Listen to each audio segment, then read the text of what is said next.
Good evening दोस्तों। अभी आप लोगों के बीच हॉट टॉपिक, वैसे दो टॉपिक हॉट हैं। एक अभी बन जाए थोड़े दिन फिर बोलेंगे, लेकिन इस समय ओशो आश्रम जो कि बिक रहा है, बल्कि बिक गया है। मैंने सुना है 107 करोड़ उसकी बोली लगी है और 50 करोड़ रुपए ले भी लिए जा चुके हैं, एडवांस लिए जा चुके हैं। तो इसके ऊपर मेरी प्रतिक्रिया बहुत लोग मांग रहे थे कि स्वामी जी आपका क्या व्यू है। मैंने हमेशा से एक बात कही है, समस्या को होने से पहले देख लेना बुद्धिमानी है।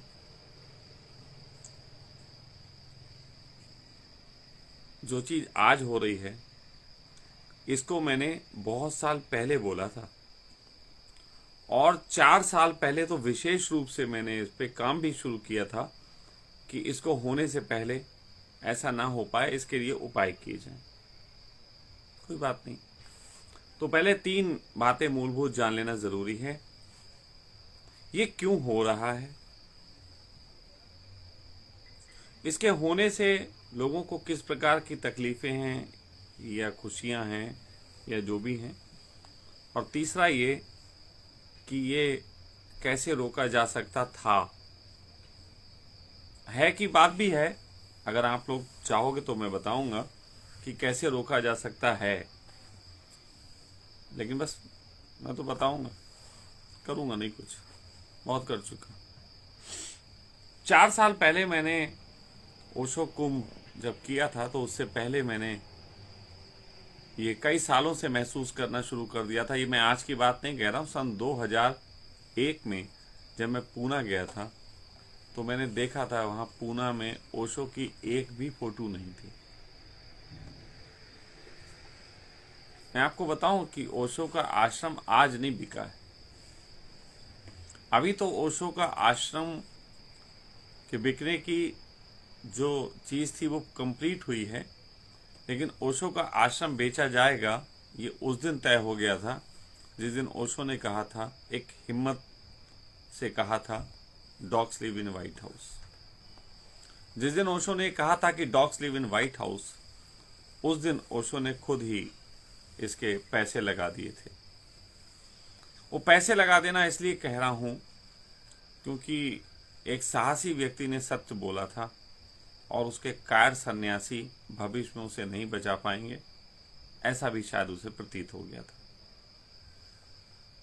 ओशो ने जब ये बोला था, उसके बाद ओरेगन सरकार ने जो कुछ उनके खिलाफ किया है, अमेरिका सरकार ने ओरेगन स्टेट में जो भी पूरी दुनिया में ओशो के खिलाफ हुआ है, आपको एक बात जान लेनी चाहिए, जब भी कोई व्यवस्था के, खास और अमेरिकी व्यवस्था के खिलाफ बोलता है इस तरीके का कोई व्यक्ति, कोई स्टेटमेंट, तो वहां पे एक पूरा डिपार्टमेंट बना दिया जाता है इस चीज के लिए कि इसको कैसे बर्बाद किया जाए।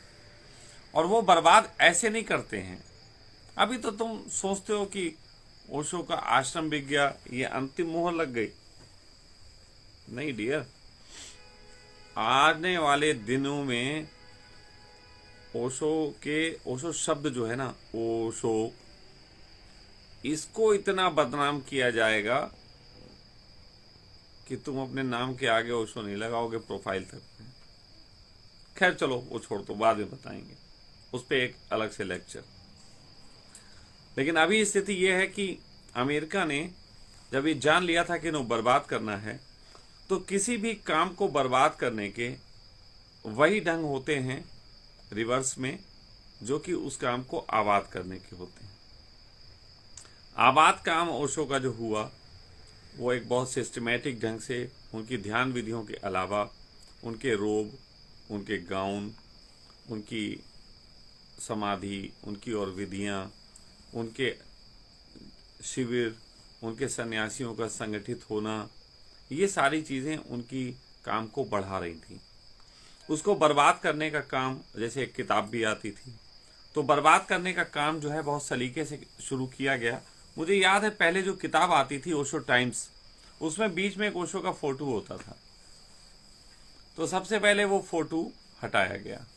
मुझे वो फोटो बड़ा पसंद होता था क्योंकि कहीं मिलते नहीं थे उस समय, वो फोटो मिलता था 15 रुपए की किताब में, फोटो भी संग में। पहले फोटो हटाया गया, फिर ओशो के बीच बीच में कोटेशंस के बीच में जो फोटो होते थे वो हटाए गए, फिर उसके बाद किताब पर से हटाया गया। और ये मैं 20 साल से कह रहा था कि ये चीजें हो रही हैं। फिर आश्रम से उनके फोटो हटाए गए, फिर उनकी और जो ओशो वर्ड की किताबें थी उनमें से फोटो हटाए गए। अब आप कहोगे हटा तो सन्यासी रहे थे। नहीं, आपको नहीं मालूम कि ट्रस्ट एक ऐसी चीज होती है जो कभी मरती नहीं। ट्रस्ट जो होती है रजिस्टर्ड, वो कभी मरती नहीं। उसको मारने के ढंग के लिए उसके अंदर लोगों को बैठाना जरूरी होता है जो उसको भोजन देना बंद करें, धीरे धीरे गलाएं उसको। तो पहले किताब से काम शुरू हुआ, फिर ओशो आश्रम से काम शुरू हुआ, फिर उनकी किताबों से फोटो गए, फिर ये कहा गया कि ये माला आला पहनना कोई ज़रूरी नहीं है, बिना माला के भी आश्रम में आ सकते हैं। फिर धीरे धीरे आप शिविरों से वस्त्र हटा लिए गए। और जब ये सब हो रहा था तो मैं कहता था कि ये थोड़ा सा गलत है, तो मुझे सन्यासी बहुत गालियां देते थे, क्योंकि सन्यासियों की भी कौमें हैं, वो भी अभी आगे बताऊंगा ना, सन्यासियों की बहुत कौमें हो गई। तो कुल मिला के उस समय मुझे कोसा गया कि ये देखो गलत बातें कर रहा है। खैर मैंने फिर जहां तक रहा, छोड़ो यार, मत कहो, कहाँ कहना, तो काम करना अपना करो, जैसे कहना कहो। हमने तो हमेशा ओशो की बात पे यही कहा कि दिल में रहती है तस्वीरें, यार कम से कम गंदी तो नहीं होती, बाकी तो बकवास करने को कितनी भी कर लो। लेकिन फिलहाल इस समय बात चल रही है ओशो कम्यून की बिक्री होने की। तो कारण तो मैं बता चुका हूं, अमेरिका है, उसने धीरे धीरे इनकी सभी चीज़ों को हिलाया, इनकी ही बातों को इनके खिलाफ काम करने के लिए ऐसे पीछे से बातें कहीं कि जो ट्रस्ट द्वारा कही जा रही थी। पहले इनके शिविर लेते थे लोग जाके, उनको भी ट्रेन किया गया कि अब शिविर इस ढंग से नहीं लोगे, अब ऐसे लोगे, अब माला आला पहनानी ज़रूरी नहीं है, अब संन्यास देना ज़रूरी नहीं है, ये सब चीज़ें हटाओ, ये बकवास बातें हैं, गलत बातें हैं। और वो सब ये मानते रहे कि क्योंकि ऊपर से जो आ रहा है वो ठीक ही है। फिर कुछ लोगों ने इसको हट के कुछ साल पहले कुछ धारा बनी और न जाने क्या क्या बना, कुछ वर्ड बना। कुछ लोग हटे, पुराने थे, उन्होंने कहा नहीं, ओशो की आत्मा को मारा जा रहा है। चैतन्य कीर्ति, नीलम, साधना, ये सब लोग, इनके बारे में एक और चीज बता देना चाहता हूं। असल में ये आज बहुत बहुत बड़ी बातें करते हैं, या बहुत से सन्यासी ऐसे हैं जो ये कह रहे हैं कि ओशो आश्रम बिक रहा है, नहीं बिकना चाहिए। मैं इन सारे सन्यासियों से पूछना चाहता हूं, तुमने किया क्या? एक व्यवस्था जिसकी थी, जो चला रहा है, जो चेयरमैन है, जो अध्यक्ष है, वो बेचे या रखे, तुमसे लेना देना क्या? तुम एक टाकीज में एक मूवी देखने जाते हो, टिकट लेते हो, इससे तुम्हें ये अधिकार तो नहीं मिलता कि टाकीज बेचे या ना बेचे। तुमने एक टिकट ही तो लिया, ओशो कम्यून में प्रवेश का एक टिकट। बाकी तुमने क्या किया? बाकी तो कुछ नहीं किया। तो ओशो कम्यून तो बिकना तय था। मैंने कल, मुझे किसी ने भेजा कि चैतन्य कीर्ति ने मोदी जी को चिट्ठी भेजी। वो चिट्ठी मोदी जी को भेजते हैं। मैंने चैतन्य जी को एक चिट्ठी भेजी थी जिस समय मैंने ओशो कुंभ कराया था कि हमारा विज्ञापन निकालें ओशो कुंभ का। चिट्ठी के साथ साथ पैसे भी मंगा लिए थे मुझसे, 3 महीने के विज्ञापन के फुल पेज। और फिर उसके बाद मेरा वो विज्ञापन नहीं निकाला, ये कह के कि आपका विज्ञापन ओशो जगत की देशना से मैच नहीं खाता। और ओशो कुंभ जो है, इसका विरोध होना चाहिए। ओशो तो कुंभ के विरोध में रहे, तो अभी जो कुंभ हो रहा है इसका विरोध करोगे क्योंकि तुमने मोदी जी को चिट्ठी भेजी। मोदी जी तुम्हें चांद घोड़ देंगे अगर तुमने ये इसका विरोध किया। लेकिन तुमने मेरा विरोध किया। असल में तुमने ओशो का विरोध किया, और आज तुम लोगों से कह रहे हो कि संगठित हो, इकट्ठे हो। मैं तब लोगों को इकट्ठा कर रहा था। मैं तब कह रहा था कि जितने भी हिंदुस्तान के आश्रम बंद होते जा रहे हैं, मुझे उनकी भी चिंता थी। तुम्हें चिंता है केवल ओशो कम्यून की, क्योंकि कुछ दिन तुमने कहा वहां हराम की रोटियां तोड़ी हैं। चैतन्य कीर्ति, मैं तुमसे कह रहा हूं, तुम्हें चिंता है उसकी, क्योंकि तुमने हराम की रोटियां तोड़ी। हराम की थी, तुम वहां कुछ नहीं करते थे, तुम वहां संपादक बने घूमते थे। तुमने एक दिन ध्यान नहीं किया। बातें करते हो तुमने एक दिन भी ध्यान नहीं किया ओशो के सामने। तुम्हें तो एक पत्रिका निकालनी थी, ओशो मिल गए, उनकी निकाल दी। अब 4 बातें रट ली, ओशो के जाने के बाद तुम ध्यान भी कराने लगे। सही बात तो यह है, तुम्हें ABCD नहीं मालूम ध्यान की। बातें तुम कितनी कर लो, और मुझसे तो तुम करना मत, कर भी नहीं पाओगे, क्योंकि तुमने 650 किताबें पढ़ी हैं, और मैंने 1 लाख किताबों से ज्यादा अपने दिल में समाई हैं। तो तुम मेरे लिए बच्चे हो, लेकिन फिर भी आज तुम्हें गाली देने का फिर मन कर रहा है। मेरी चप्पल यहाँ है नहीं जिसका नाम मैंने चैतन्य कीर्ति रखा हो, नहीं वो भी दिखाता। तो कुल मिला के बात यह है चैतन्य कीर्ति, कि तुमने किया क्या है। और जब मैं ये कह रहा था कि इस देश के जो आश्रम खत्म होते जा रहे हैं, छोटे छोटी जगहों पे विचारों ने आश्रम बनाए हैं, क्यों ना एक ऐसा संगठन तैयार किया जाए कि सारे आश्रमों की मदद हो, हर शहर में ओशो की देशना फैलाने के लिए लोग काम करें। तो तुमने कहा था कि ओशो की देशना में संगठन की जरूरत नहीं। आज कुत्तों की तरह भौंक के क्यों कुतियां इकट्ठी कर रहे हो। मैं इन्हीं शब्दों में तुमसे बात करूंगा, इससे ज्यादा तुम अच्छे हो नहीं। सामने होते तो 2 थप्पड़ भी मारता आज की तारीख में, क्योंकि तुम जैसे सुअरों के कारण जो है आश्रम बिक रहा है। तुम्हें करोड़ों लोग और लाखों लोग सन्यासी दिखाई देते हैं। चलो एक लेख लिखो, लिखो एक लेख ओशो वर्ड में कि 107 सन्यासी चाहिए जो एक करोड़ रुपए दे देते हो। 107 करोड़ हो जाते हैं, तुम ले लो आश्रम। 107 करोड़ लोग सन्यासी जिनके हृदय में पुलक हो ओशो के प्रेम के प्रति, वो 1 करोड़ दें? नहीं दे सकते। तुम्हारे यहां जिसको तुम ओशो वर्ड, ओशो की देशना के नाम पे अलग बना के बैठ गए, क्या ओशो वर्ड में तुम्हारे पास 5-10 करोड़ देने को नहीं है? क्या विनोद खन्ना जो इतना दर्द लिए घूमते थे, क्या उनके पास 100 करोड़ रुपए नहीं थे? हमने तो अपनी हस्ती मिटवाई है, जितने भी थे, जितने करोड़ भी थे, बाप के बर्बादी किए थे। लेकिन तुम्हारे पास तो 107 करोड़ कोई बहुत बड़ी बात नहीं होती आज के दौर में। होती कोई बड़ी बात होती? ओशो के करोड़ों सन्यासी भिखमंगे 107 करोड़ नहीं इकट्ठे कर सकते? हां, नहीं कर सकते, क्योंकि अब तुम लोग वो हो जो अगर किसी से कह दें कि शिविर का खर्चा ज्यादा होता है इसलिए हम ज्यादा शुल्क लेंगे, तो उस पे भी आपत्ति उठाते हो।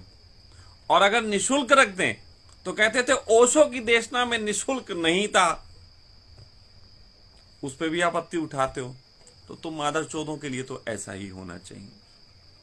अच्छा हुआ कि आश्रम बिक रहा। हमारा बजाज के तुम पंखे बन जाओ, फैन, घूमो। बजाज ले रहा है ना, और मैं तो हीटर, तुम पंखे। इतना ज्यादा गुस्सा आती है मुझे तुम लोगों की मूर्ता देख के कि पूछो मत। बहुत लोग मैंने देखा, आज ओशो आश्रम बिक रहा है, बहुत लोगों के मैसेज पड़े होते हैं, ओशो आश्रम नहीं बिकना चाहिए, ओशो आश्रम बिक रहा है, गलत हो रहा है। अखबारों की फोटो कटिंग करके, बड़ी मेहनत करके फोटो खींच के उसके काट के डालने में कितना मेहनत लगती है ना। फिर एक उदासी वाला मुंह बना के ओशो आश्रम बिक रहा है। कितना प्रेम है। किसी ने अपनी दुकान नहीं छोड़ी होगी 1 घंटे के लिए भी दुख में। किसी सन्यासी ने नहीं लिखा आओ आज ओशो आश्रम बिकने के दुख में 2-2 पैक हो जाएं।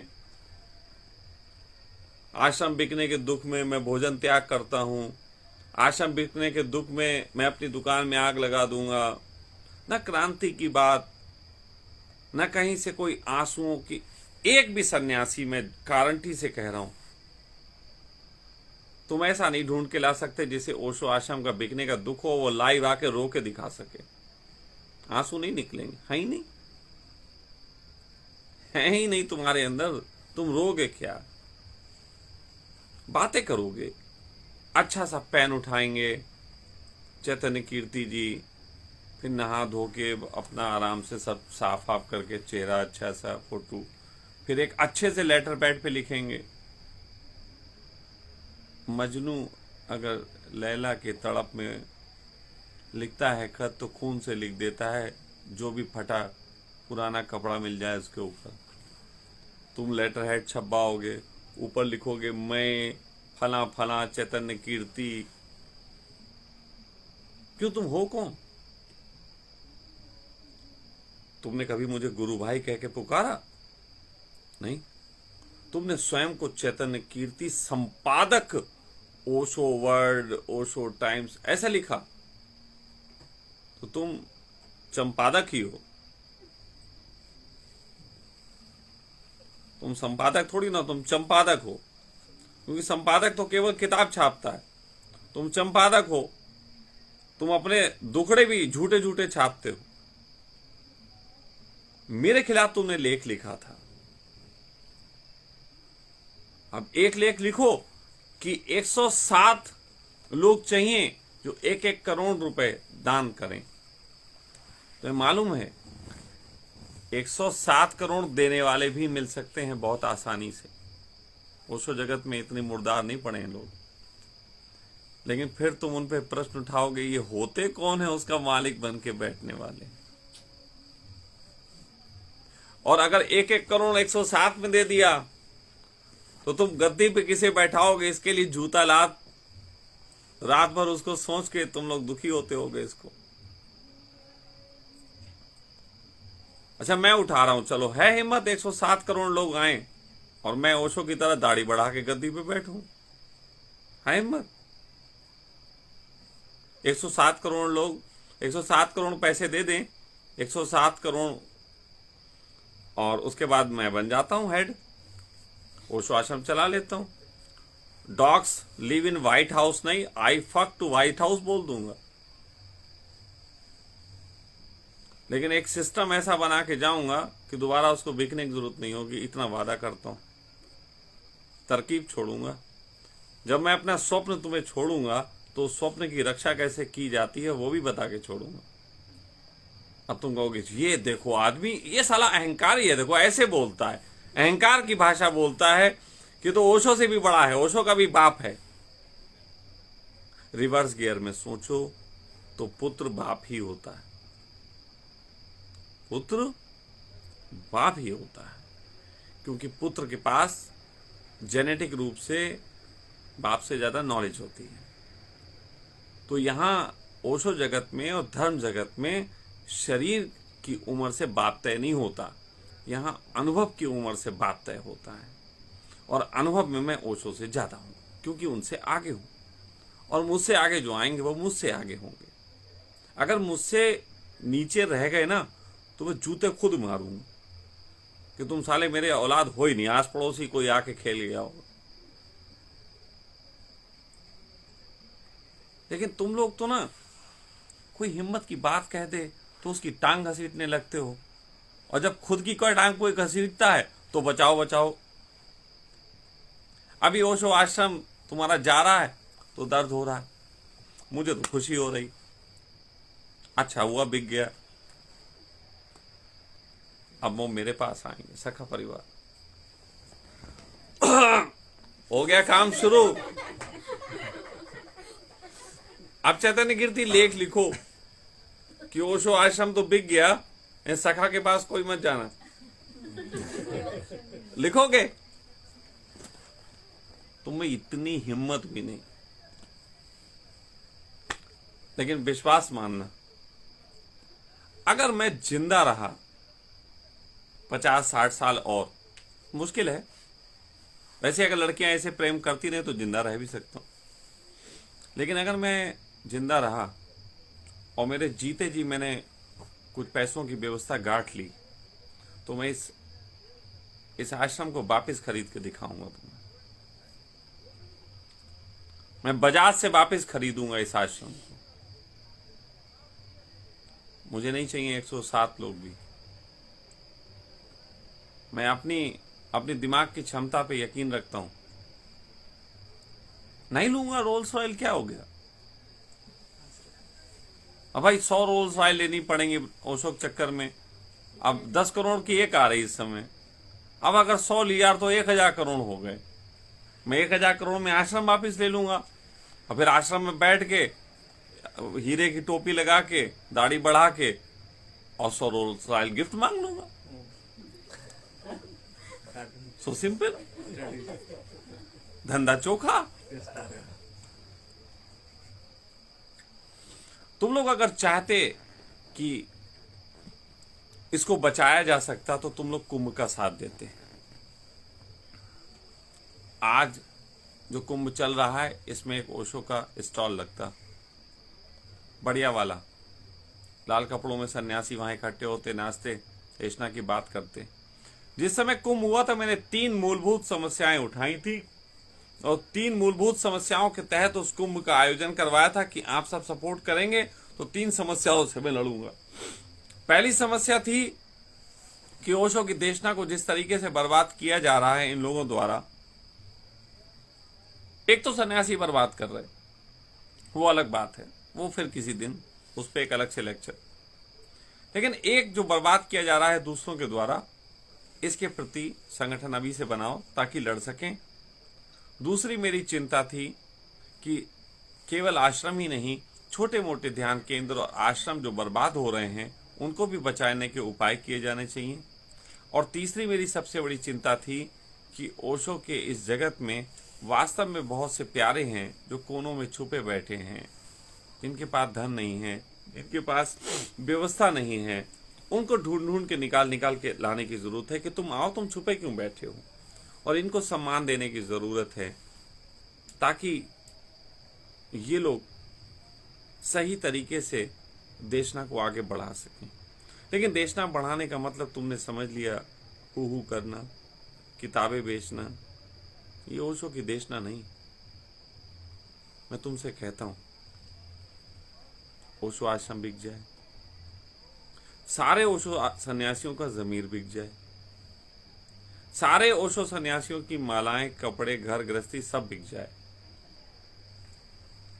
लेकिन ना तो मेरा जमीर कोई खरीद सकता, ना मेरा ओशो के प्रति कोई प्रेम खरीद सकता, और ना जब तक मैं जिंदा हूं मुझे कोई काम करने से रोक सकता। मैंने ओशो को अपने काम में जिंदा रखा है। मैंने ओशो को अपने यहाँ फोटो लगा के जिंदा रखने की कोई कोशिश नहीं की। ना ही मुझे कोई किताबें उनकी रख के उन्हें जिंदा रखना है, ना ही उनके कैसेट बेच के मुझे उन्हें जिंदा रखना है। उसका एक कारण है। मैं कई बार एक बात कहता हूं कि हमारे एक स्वामी जी थे बुजुर्ग, अभी वो नहीं हैं और हैं भी। तो एक दिन वो और अपनी पत्नी के साथ बैठे हुए और उनकी पत्नी अचानक थोड़ी आंसू आ गए और कहने लगे कि अब तो हम लोग चूक गए। चूक गए का भाषा है कि खत्म हो गए, उम्र हो गई, अब हम लोग खत्म हो गए, अब कुछ नहीं बचा। तो स्वामी जी ने बड़े हल्के से उससे कहा कि पागल, तू चूकी नहीं, तू फैल गई। तू पहले एक शरीर में थी, फिर तेरे बच्चे हुए, फिर एक बच्चा देख कहाँ इटावा में है, एक बच्चा देख बरेली में है, एक बच्चा देख कहाँ है। तो तू फैल गई, तो इन बच्चों में फैल गई। तो मैं आपसे कहता हूं कि मैंने ओशो को चुकने नहीं दिया, ओशो को फैलाया, अपने में फैलाया और अपने मार्फत औरों में फैला रहा हूं। मेरे लिए ओशो कभी भी शरीर थे ही नहीं। जिनके लिए ओशो शरीर थे उनके लिए अब लाश हो गए। मेरे लिए वो विचार थे और वो सदा पल्लवित है और फैल रहा है। तो मैं आपसे कह रहा हूं, बिकने का ओशो कारण जो है, कम्यून बिकने का कारण है वहां के अंदर बैठे लोगों से ज्यादा वो सन्यासी जो बाहर घूम रहे हैं और नपुंसकता को उपलब्ध होके कहते हैं महान सन्यासी, ये कारण है। दूसरी जो बात है वो ये है, मेरे तरीके से अगर नियमों की बात कहें तो जिसका भी आश्रम है वो चाहे रखे बेचे, तुम्हें क्या फर्क पड़ता है। अगर किसी को दुख है तो दुख व्यक्त करके हमें बताओ ना, चिट्ठियां लिखने से दुख व्यक्त नहीं होता। और रही बात समाधान की, तो समाधान 2-3 है। 107 करोड़ रुपए इकट्ठे करो और बजाज वालों को दो और ले लो। दूसरी चीज है, हिम्मत करो, चलो एक कुंभ कर लेते हैं वहां पे, सारे देश के सन्यासी चलो पूना की एक रैली निकालो, पूना आश्रम के गेट पे पहुंचो। करोगे? नहीं करोगे। कोई कहेगा कोरोना है स्वामी जी, कोई कहेगा बच्चों के पेपर है स्वामी जी, कोई कहेगा दुकान खोलनी है स्वामी जी। मां चुदाओ, मुझे कोई परवाह है। और तीसरी बात, बचाने का एक और ढंग है अभी भी, और वो ढंग सर्वोत्तम है। वो उन दोनों ढंगों से बेहतर है। 107 करोड़ रुपए इकट्ठे करके बचाने से बेहतर, पूना जाके भीड़ इकट्ठी करने से बेहतर है। सखा आश्रम आओ। फिर पुकारा रजनीश ने, हुआ शशांक अब नाम।